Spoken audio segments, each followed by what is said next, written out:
सियासत से इस वक्त की सबसे बड़ी खबर सामने आ रही है। लखनऊ से लेकर दिल्ली तक मंत्रिमंडल विस्तार की हलचल तेज हो गई है।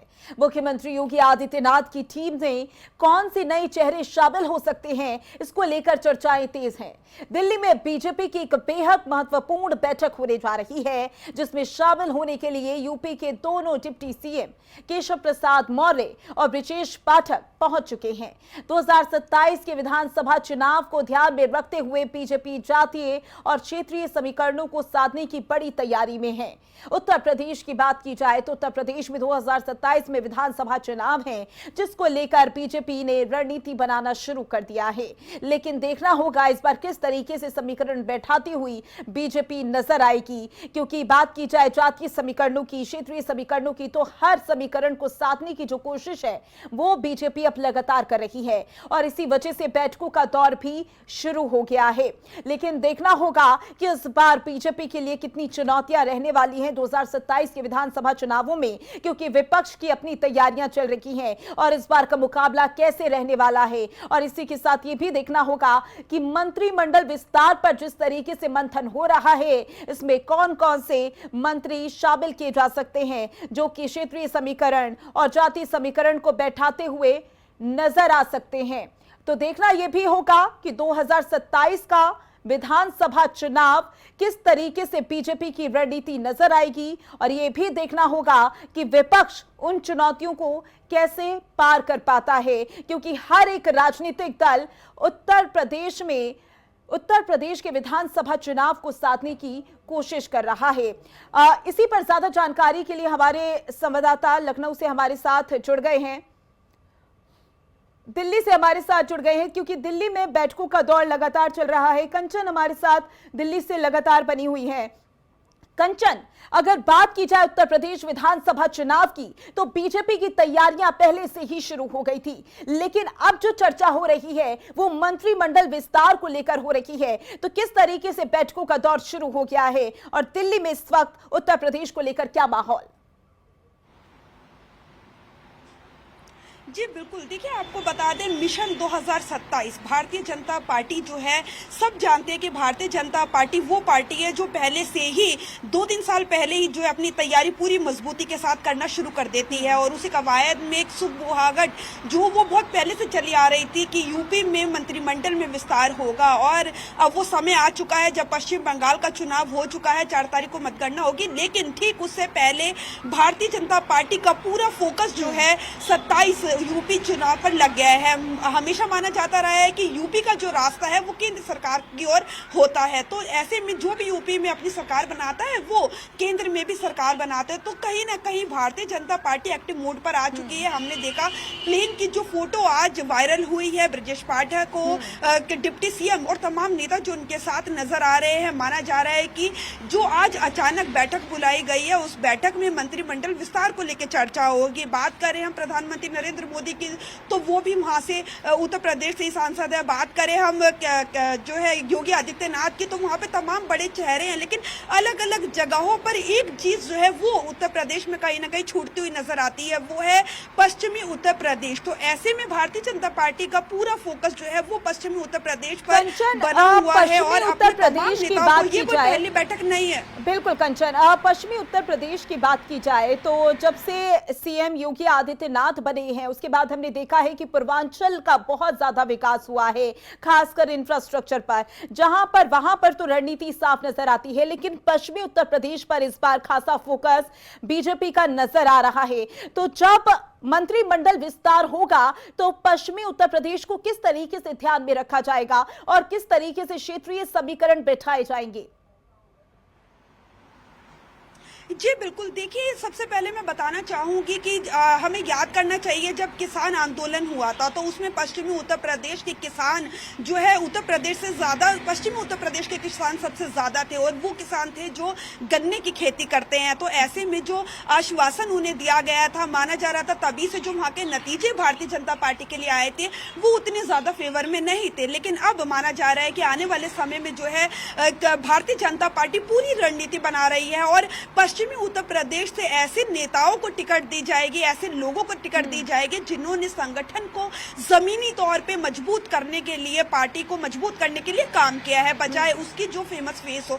तो ऐसे में देखा जाएगा सभी जातीय समीकरण भी इसमें ध्यान में रखे जाएंगे। लेकिन पश्चिमी उत्तर प्रदेश से भारतीय जनता पार्टी जो है कहीं दूर थी, तो वो अब उस दूरी को खत्म करने के लिए पार्टी जो है पूरा एक्टिव मोड में आ गई है। अब सारे एक्शंस होते हुए जो है वो नजर आ रहे हैं। देखिए, पश्चिम बंगाल का जो है चुनाव हो चुके हैं, लेकिन रिजल्ट अभी नहीं आया। लेकिन भारतीय जनता पार्टी ने तुरंत स्विच करके पश्चिमी उत्तर प्रदेश की बैठकें लेनी शुरू कर दी। तो एक खासियत है भारतीय जनता पार्टी की कि कहीं भी किसी भी राज्य का चुनाव हो तो पहले से ही वो अपनी इनिंग या फिर हम कहें फील्डिंग बिछानी शुरू कर देती है। तो ये उसमें कवायद है आगे बढ़ते हुए। एक पदचिन्ह है को भारतीय जनता पार्टी के देखना ये होगा कि जो जगह थी जहां पे भारतीय जनता पार्टी सीटें नहीं जीत पा रही थी, और आगे आने वाले समय में जातीय समीकरण क्या होंगे, क्या बड़े चेंजेस, क्या डिप्टी सीएम या फिर और बड़े चेंजेस भी विस्तार के साथ हो सकते हैं। किन जातीय समीकरण कौन किस किस जाति को ध्यान में रखा जाएगा। यहाँ पर आपने ये बात बिल्कुल सही कही है कि बीजेपी की खास बात यही है कि पहले से ही बीजेपी अपनी फील्डिंग बिछाना या फिर यूं कहें कि रणनीति बनाना शुरू कर देती है, क्योंकि बीजेपी को भी पता है कि पहले से रणनीति बनेगी तभी वो रणनीति धरातल पर भी नजर आएगी। जाहिर सी बात है कि चुनौतियां हर एक राजनीतिक दल के लिए उत्तर प्रदेश में बहुत ज्यादा हैं और बीजेपी के लिए भी है, क्योंकि लोकसभा के जब चुनाव हुए थे उस समय हमने तस्वीर देखी थी कि उत्तर प्रदेश में लोकसभा के चुनाव के क्या परिणाम रहे थे। लेकिन अगर बात की जाए लोकसभा चुनाव को जोड़ते हुए विधानसभा चुनाव की, तो इस बार चुनौतियां कितनी रहने वाली हैं बीजेपी के लिए? जी बिल्कुल, देखिए आपको बता दें भारतीय जनता पार्टी लोकसभा चुनाव 2024 में हुआ था और हमने देखा कि जो उम्मीद भारतीय जनता पार्टी को थी कि उनकी पार्टी जो है सीट्स ले के आ पाएगी, उतना नहीं था। हालांकि सपा ने, समाजवादी पार्टी ने सोचा भी नहीं था और उन्होंने 37 सीट निकाल ली, कांग्रेस पार्टी ने सीट 6 निकाल ली। तो ऐसे में भारतीय जनता पार्टी को एक बहुत बड़ा सेटबैक लगा था और उन्हीं चीजों को देखते हुए, मद्देनजर रखते हुए कि क्या कुछ गलतियां लोकसभा चुनाव में हुई या फिर हमारी सरकार, भारतीय जनता पार्टी की सरकार वहां पे इतने सालों से है, कौन कौन से वो मुद्दे हैं जिनको वो जो है शायद जनता से कनेक्ट नहीं कर पाई और लोकसभा में इतनी सीटें जो है विपक्ष के पास चली गई। तो उन सभी समीकरणों को सी बात है, उन मुद्दों को अब साधने की कोशिश यहाँ पर बीजेपी की ओर से की जाएगी और देखना होगा कि क्या कुछ जो चुनौतियां रहने वाली है बीजेपी के लिए, उन चुनौतियों को कैसे पार कर पाती है बीजेपी, क्योंकि ये जो विधानसभा चुनाव 2027 में होने वाला है वो किसी भी राजनीतिक दल के लिए इतना आसान नहीं रहने वाला। अनूप लखनऊ से हमारे साथ लगातार बने हुए हैं। अनूप, अगर लखनऊ की बात कर ली जाए और दिल्ली की बात कर ली जाए तो दिल्ली में तो बैठकों का दौर शुरू हो गया है, लेकिन क्योंकि उत्तर प्रदेश में विधानसभा चुनाव और विधानसभा चुनाव को लेकर रणनीति हम देख रहे हैं पिछले साल से ही नजर आ रही है, तो क्या लग रहा है इस बार लखनऊ में किस तरीके से तस्वीर देखने को मिलेगी?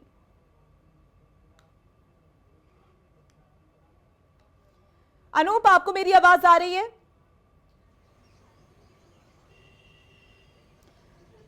तो अनूप तक आवाज नहीं पहुंच पा रही है। कंचन हमारे साथ लगातार बनी हुई है। कंचन, जाहिर सी बात है कि बहुत सारी चुनौतियां जिनको पार करना बेहद ज्यादा जरूरी है बीजेपी के लिए, लेकिन अगर विपक्ष की बात कर ले तो जाहिर सी बात है कि इस बार विपक्ष भी कोई कोर कसर नहीं छोड़ने वाला।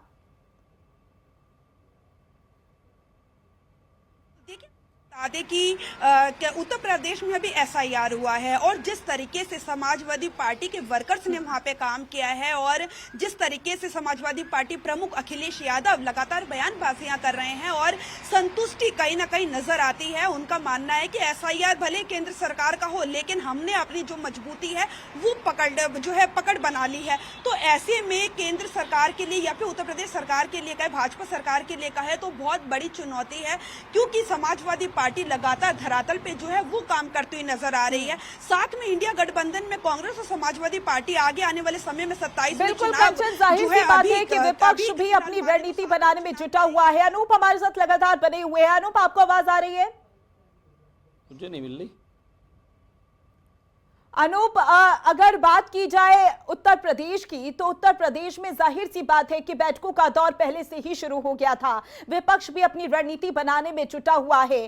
तो इस बार किस तरीके की तस्वीरें विधानसभा चुनाव को देखने को मिल सकती हैं और बीजेपी के लिए और विपक्ष के लिए क्या कुछ चुनौतियां रह सकती हैं और मंत्रिमंडल विस्तार को लेकर क्या कुछ जानकारी?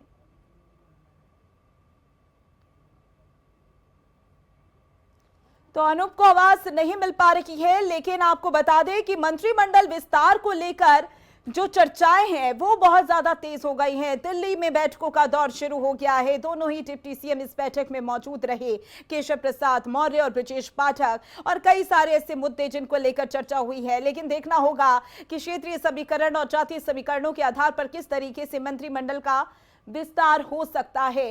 कंचन हमारे साथ लगातार बनी हुई है दिल्ली से। जाहिर सी बात है कंचन, विपक्ष के लिए भी बहुत ज्यादा चुनौतियां रहने वाली हैं, और इसी बीच महिला आरक्षण बिल, जो कि इस बार उत्तर प्रदेश में ये मुद्दा बहुत ही जोरों शोरों से महिलाओं के द्वारा उठाया जा रहा है। और प्रधानमंत्री मोदी जब वाराणसी पहुंचे थे उस दौरान भी देखा गया था किस तरीके से महिला सम्मेलन का आयोजन किया गया था। इसका असर कितना विधानसभा चुनाव पर पड़ता हुआ नजर आएगा? आपको बता दें, अभी जो स्पेशल सेशन जो है संसद का बुलाया गया था 16 तारीख के बाद से, उसमें हमने देखा महिला आरक्षण बिल को पास करने की जो है कवायद वो केंद्र सरकार की तरफ से की गई थी, लेकिन बहुमत ना होने के कारण जो है वो बिल पास ना हो सका। लेकिन जब केंद्र सरकार के सांसदों ने जब आरोप लगाना शुरू किया कि विपक्ष जो है महिलाओं के साथ नहीं है और महिलाओं के अगेंस्ट में है, काम नहीं कर रही है, क्योंकि वो जो बिल है वो फेल हो गया, पास नहीं हो पाया इस वजह से, तो कहीं ना कहीं विपक्ष ने आगे आके फील्डिंग करी। और हमने देखा कि जो एक नैरेटिव राजनीति जो है वो नैरेटिव के द्वारा चलती है, जो नैरेटिव केंद्र सरकार के द्वारा बनाया जा रहा था कि महिला विरोधी विपक्षी पार्टियां हैं, वो कहीं ना कहीं नैरेटिव फेल होता हुआ नजर आया। क्योंकि हमने देखा कदम कदम पे, चाहे अखिलेश यादव हो या फिर तमाम डी राजा हो या फिर कांग्रेस पार्टी से राहुल गांधी ही क्यों ना हो, तमाम लोगों ने अपनी बात रखी और उन्होंने साफ तौर पे कहा कि महिला आरक्षण बिल 2023 पास हो गया था और जगह जगह पे धरने प्रदर्शन कांग्रेस पार्टी ने किया। उन्होंने कहा कि 543 सीटें लोकसभा में जो है उसी में 33% महिलाओं को आरक्षण दे, हम उसके साथ हैं, सरकार के साथ खड़े हैं, लेकिन डिलिमिटेशन जो है वो नहीं होना चाहिए। तो तमाम तरीके के आरोप प्रत्यारोप की राजनीति होती है कि राजनीतिक पार्टियां हैं, राजनीति तो करेंगे ही, लेकिन महिला आरक्षण के नैरेटिव को लेके भारतीय जनता पार्टी नैरेटिव का बहुत बड़ा इंपैक्ट उत्तर प्रदेश के विधानसभा चुनाव पर पड़ सकता है। कंचन, अनूप, आपको मेरी आवाज आ रही है? बिल्कुल मिल रही। अनूप, लखनऊ की बात की जाए तो और दिल्ली की बात की जाए तो दिल्ली में तो बैठकों का दौर शुरू हो गया है, लेकिन अगर लखनऊ की बात की जाए तो क्या लखनऊ में भी बैठकें चल रही हैं और मंत्रिमंडल विस्तार को लेकर क्या कुछ जानकारी? देखिए, मंत्रिमंडल विस्तार को लेकर इसी समय फिर वक्त एक बड़ी खबर आ रही, क्योंकि दिल्ली में एक बैठक शुरू होगी अभी थोड़ी देर बाद। उत्तर प्रदेश के पूर्व भारतीय जनता पार्टी प्रदेश अध्यक्ष भूपेंद्र चौधरी, दोनों डिप्टी सीएम ब्रजेश पाठक, केशव प्रसाद मौर्य दिल्ली गए हैं, वहां शीर्ष नेतृत्व से मुलाकात करेंगे। ये जानकारी मिल रही है कि उत्तर प्रदेश में मंत्रिमंडल विस्तार की बात करें या फिर संगठन में विस्तार की बात करें या फिर जो निगम में अध्यक्षों के पद खाली हैं उनको भरने की बात करें, इन सब चीजों पर एक बड़ी चर्चा हो सकती है। इस समय कैबिनेट का मंत्रिमंडल का विस्तार हो सकता है। उत्तर प्रदेश में जो कि पूर्व प्रदेश अध्यक्ष भूपेंद्र चौधरी रहे हैं, पहले मंत्री उत्तर प्रदेश सरकार में रहे और पश्चिम में जाट समुदाय में एक बड़ी पकड़ रखते हैं। निश्चित रूप से ये सुर्खियों में है कि भूपेंद्र चौधरी को कैबिनेट मंत्री बनाया जा सकता है। और दूसरी बात, ओबीसी के एक बड़े चेहरे हैं उत्तर प्रदेश के उप मुख्यमंत्री केशव प्रसाद मौर्य, उनका भी कहीं ना कहीं उत्तर प्रदेश में एक ओबीसी समाज में एक अच्छी पकड़ है।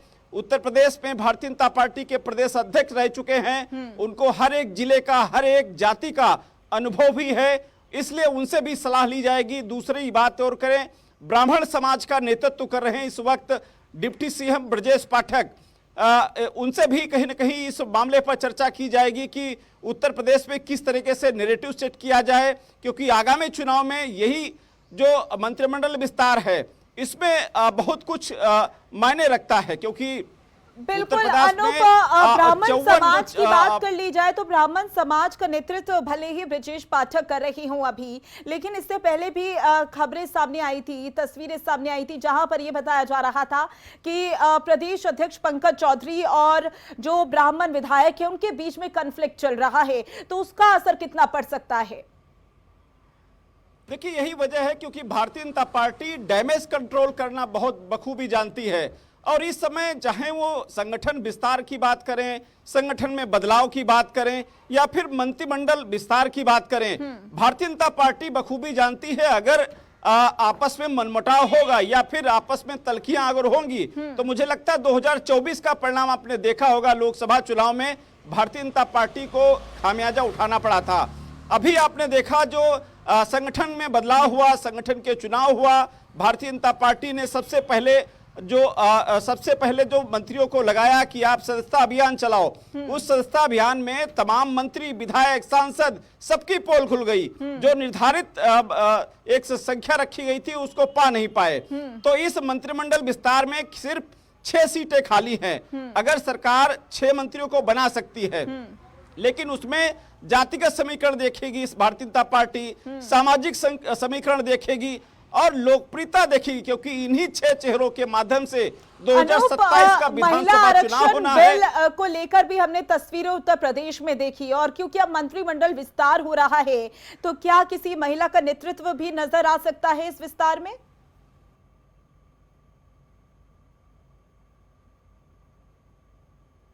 है मंत्रिमंडल विस्तार में ओबीसी चेहरे को ज्यादा वहां पर तवज्जो दी जाएगी, ओबीसी समाज को। दूसरा, ब्राह्मण चेहरा भी सामने आ सकता है, खासकर ऊंचाहार से जो विधायक हैं मनोज पांडे, समाजवादी पार्टी से जीते थे, लेकिन समाजवादी पार्टी में बगावत करने के बाद भारतीय जनता पार्टी में आए।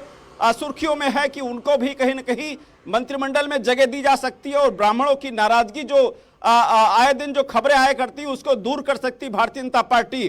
ओबीसी के तमाम जो चेहरे हो सकते हैं, क्योंकि आगामी जो चुनाव 2027 का है वो समाजवादी पार्टी पीडीए के नारे पर लड़ना चाहती है और भारतीय जनता पार्टी ये जो मंत्रिमंडल विस्तार है उस पीडीए का जवाब इसी मंत्रिमंडल विस्तार से देना चाहती है। दूसरा, एक महिला चेहरा भी हो सकता है। तमाम महिलाओं के नाम सामने आ रहे हैं क्योंकि अगर भारतीय जनता पार्टी इस मंत्रिमंडल विस्तार में किसी महिला को मंत्री बनाती है तो जो नैरेटिव सेट किया गया है, जो नारी शक्ति बंधन अधिनियम संशोधन जिसकी वजह से भारतीय जनता पार्टी एक बड़ा मुद्दा देश में बना चुकी है, उसको कहीं ना कहीं उस पर एक बल मिलेगा और आने वाले समय में विपक्ष को घेरने का भी काम कर सकती है। मुझे लगता है जो मंत्रिमंडल विस्तार होने वाला है, भारतीय जनता पार्टी बहुत ही सूझबूझकर समाज में सभी वर्गों को लेकर और खासकर ओबीसी चेहरे को ज्यादातर तवज्जो दी जाएगी, क्योंकि आने वाला चुनाव अगर भारतीय जनता पार्टी को टक्कर समाजवादी पार्टी से लेना चाहती है तो ओबीसी चेहरे को आगे बढ़ाना पड़ेगा। और यही वजह है कि आज उप मुख्यमंत्री केशव प्रसाद मौर्य दिल्ली में हैं। दिल्ली में उनसे बात की जाएगी, चर्चा होगी और वो प्रदेश अध्यक्ष भी उत्तर प्रदेश में रह चुके हैं, सफल प्रदेश अध्यक्ष रह चुके हैं। उनसे भी पूछा जाएगा, उनको भी हर जिले की, अपने समाज की, जातीय समीकरणों को साधने की जानकारी कोशिश इस मंत्रिमंडल विस्तार से की जाएगी। लेकिन क्षेत्रीय समीकरणों की बात कर ले तो क्षेत्रीय समीकरणों को लेकर किस तरीके से विस्तार किया जाएगा मंत्रिमंडल का और कितना असर पड़ेगा पश्चिमी यूपी पर? देखिए, बिल्कुल सही बात है। इस सब चीजों को लेकर के भलक भटक हो रही हो। लखनऊ में तमाम बैठकें हो चुकी हैं। लखनऊ की बैठकों की रिपोर्ट वो दिल्ली जाती है और इसकी फाइनल जो मुहर है वो केंद्रीय नेतृत्व ही तय करता है। और यही वजह है कि लखनऊ में तमाम बैठकें हुई, मुख्यमंत्री जी से बैठक हुई। विनोद तावड़े राष्ट्रीय महासचिव हैं, उत्तर प्रदेश के पर्यवेक्षक भी रह चुके हैं, वो भी लखनऊ आए थे। उनके साथ तमाम बैठकों का दौर जारी रहा। तमाम नेता, तमाम मंत्रियों के साथ बैठक हुई, मुख्यमंत्री जी के साथ बैठक हुई। प्रदेश अध्यक्ष वर्तमान में है पंकज चौधरी, पूर्वांचल से आते हैं, उनके साथ भी बैठक हुई। सबके साथ बैठक होने के बाद फाइनल जो मुहर है वो केंद्रीय नेतृत्व यानी दिल्ली से लगेगी। अब दिल्ली उत्तर प्रदेश में मंत्रिमंडल विस्तार को लेकर के किस तरीके से सामंजस्य बिठाएगी ताकि आपस में मतभेद न हो, सभी वर्गों को साधने की कोशिश की जाए, चाहे ब्राह्मण हो या फिर महिला समाज हो, जिसकी आधी आबादी को लेकर भारतीय जनता पार्टी इस वक्त एक बड़ा मुद्दा तैयार किया है। विपक्ष को कैसे करारा जवाब देना है, बिल्कुल अनूप, क्षेत्रीय समीकरणों और जातीय समीकरणों को बैठाने की कोशिश बीजेपी की ओर से इस विस्तार के जरिए की जाएगी। लेकिन जाहिर सी बात है कि विपक्षी दल की अगर बात कर ली जाए तो उनकी अपनी रणनीति होगी। तो उनकी क्या कुछ रणनीति नजर आ सकती है, खासकर तब जब महिलाएं हाथों में तख्तियां लेकर तख्तियों में ये लिख रही हैं कि कांग्रेस महिला विरोधी है, समाजवादी पार्टी महिला विरोधी है?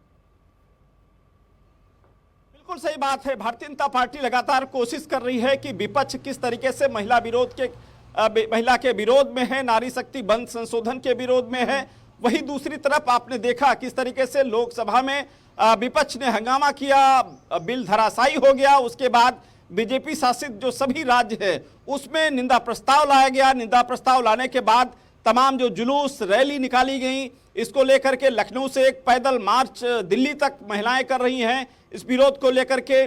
दूसरी तरफ आपने देखा जब लखनऊ विधानसभा चल रही थी तो विपक्ष एक सुर से भारतीय जनता पार्टी की सरकार पर दबाव बना रही थी कि महिलाओं का जो बिल है वो जल्द से जल्द लागू किया जाए, जिसको लेकर संसद में सदन में भी मुख्यमंत्री योगी आदित्यनाथ ने भी देखना होगा क्योंकि इसका असर जाहिर सी बात है कि विधानसभा चुनाव पर पड़ता हुआ नजर आएगा, लेकिन विपक्ष भी पूरी तैयारी में है। कंचन हमारे साथ लगातार बनी हुई है। कंचन, बैठक को लेकर क्या अपडेट? जी बिल्कुल, देखिए आपको बता दें जो भारतीय जनता पार्टी की उत्तर प्रदेश मंत्रिमंडल विस्तार को लेकर बैठक होने वाली थी, कयास लगाने लग रहे हैं कि अभी जो है अब से ठीक थोड़ी देर बाद जो है ये बैठक शुरू होगी और तमाम जितने भी उत्तर प्रदेश के नेता हैं यहाँ पे, उत्तर प्रदेश के मंत्रिमंडल में नेता, उनकी बेटी की भी शादी है, उस पहले बैठक करेंगे, उसके बाद शादी समारोह में शामिल होंगे। तो ये जो है सूत्रों के हवाले से जानकारी निकल कर आ रही है। लेकिन यदि बात करें मंत्रिमंडल का विस्तार, तमाम जैसे कि आपने भी कहा क्षेत्रीय दलों को देखते हुए और जो बाकी राज्यों बात करें राजनीति में किस तरीके से जो है जातीय समीकरण को देखते हुए सीटों को किस तरीके से बंटवारा होगा, किसको जो है विस्तार में जगह मिलेगी, कौन से वो चेहरे होंगे, उसका कयास फिलहाल जो है अभी नहीं लगाया जा सकता। लेकिन इंतजार रहेगा विस्तार के बाद बैठकों का जो दौर है भारतीय जनता पार्टी में वो शुरू हो चुका है। आगे आने वाले समय में ये परते दर परते खुलेंगी कि किसको किस जातीय समीकरण को देखते हुए, क्षेत्रीय समीकरण को देखते हुए टिकट मिली है या फिर भरोसा भारतीय जनता पार्टी ने लगाया है। लेकिन यदि हम बात करें विपक्ष पार्टी की तो जो समाजवादी पार्टी है वो पीडीए, पिछड़ा दलित और जो है पिछड़ा दलित का जो है मुद्दा लेके, जो अल्पसंख्यकों का मुद्दा लेके आगे बढ़ रहा है। वहीं 2024 लोकसभा चुनाव में कांग्रेस पार्टी ने बिल्कुल कंचन, यहाँ पर बीजेपी की खास बात यह है कि हर एक वर्ग पर फोकस यहाँ पर बीजेपी की ओर से रखा जा रहा है। ऐसे में देखना होगा कि इस बैठक का क्या कुछ निष्कर्ष निकलता हुआ नजर आता है। आप दोनों का बहुत बहुत शुक्रिया ज्यादा जानकारी के लिए। रुकेंगे छोटे से ब्रेक के लिए, ब्रेक के बाद होंगे जल्द हाजिर।